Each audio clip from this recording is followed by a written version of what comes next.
ঈদ মোবারক, ঈদ মোবারক, ঈদ মোবারক।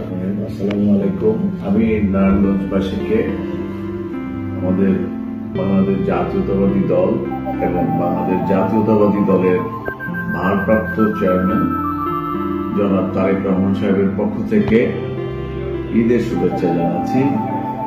ঈদ মোবারক। এটি ঈদুল আজহা, কোরবানির ঈদ নামে। কোরবানি আমরা পশু কেটে কোরবানি করি, এটি একটি প্রতীকী অর্থে ব্যবহৃত হয়। এই পশু হলো মনের পশু। আমাদের মনের মধ্যে যে পশুত্ব থাকে, সে পশুত্বকে কোরবানি করে দিতে হয়। তো সেটি আমাদের মূল লক্ষ্য।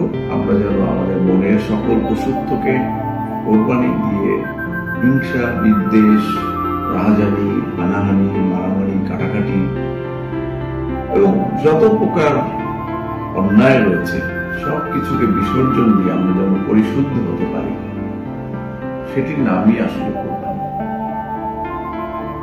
আমরা সেরকম একটি জীবন ব্যবস্থা গড়ে তুলি এবং সমাজে একটি ন্যায় এবং সাম্যের, ভ্রাতৃত্বের বন্ধনে সবাই আবদ্ধ হই। এটাই হোক ঈদুল আজহার আমাদের প্রত্যয় বা প্রতিশ্রুতি হোক।